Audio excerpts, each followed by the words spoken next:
Buona serata da prealpina.it.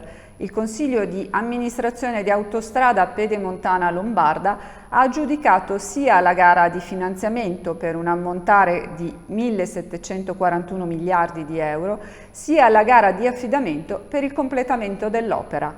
A finanziare il progetto un pool di banche commerciali unitamente a Cassa Depositi e Prestiti e BEI, con il supporto di Regione Lombardia.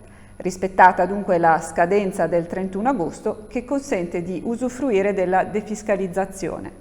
Questo traguardo, commenta il presidente Roberto Castelli, non va inteso come la fine di un percorso, ma un importante passo avanti. Altri fondamentali adempimenti ci aspettano. Notizia dell'ultima ora su cui seguiranno aggiornamenti sul sito prealpina.it. Un giovane di 32 anni è caduto con il deltaplano nel territorio di Arcumeggia. Sul posto ci sono ambulanze e l'elisoccorso, i vigili del fuoco di Varese e i carabinieri di Luino. A quanto pare non sarebbe in pericolo di vita, ma ne sapremo di più tra poco. Passeggeri violenti a Malpensa. La sera del 31 agosto 4 operatori aeroportuali sono stati aggrediti al check-in della compagnia di bandiera Turkish Airlines. Oggi sono stati al pronto soccorso per farsi curare e refertare. I sindacati si sono mossi immediatamente vista la gravità dell'episodio. Sia Renzo Canavesi di Cub Trasporti sia CGIL, CISL e UIL si sono attivati prendendo una posizione netta affinché venga anche istituita una blacklist dei passeggeri.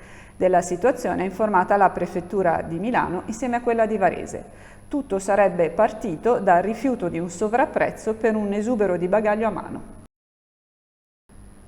Ancora una vittima in montagna, ancora un giovane. Si tratta di un escursionista di Nerviano. Simone Beltrame, 24 anni, originario della frazione di Sant'Ilario, è stato trovato senza vita sui monti della Valtellina, dopo essere caduto in un dirupo. Il ritrovamento è avvenuto ieri nei pressi del rifugio De Dosso, a oltre 3.000 metri, tra la valle di Togno e Carnale.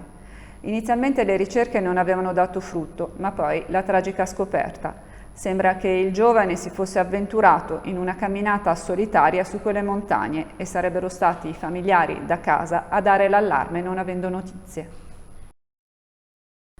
A Busto Arsizio è stato presentato questa mattina il BAF 2021, o meglio, le sue prime 3 serate che si terranno il 16, 17 e 18 settembre nei teatri della città. Un omaggio speciale sarà rivolto al regista Roberto Rossellini. Massimo Ghini riceverà il premio Dino Cecuzzi Platinum all'eccellenza cinematografica. Ascoltiamo il direttore artistico Steve Della Casa. Eccoci, siamo a Busto Arsizio, Steve Della Casa, direttore artistico di questa 19ª edizione del BAF, sdoppiata, ma 3 serate importanti.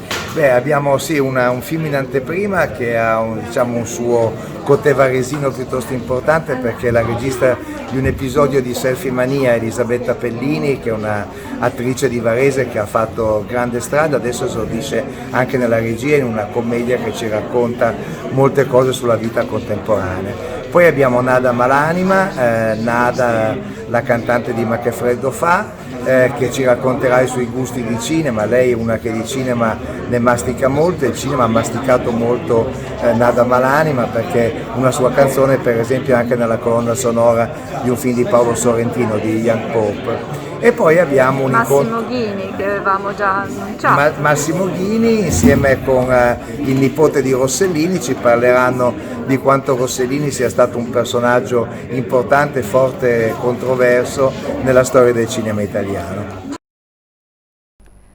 Questa era l'ultima notizia, vi diamo appuntamento a domani al notiziario delle 13, vi auguriamo buona serata.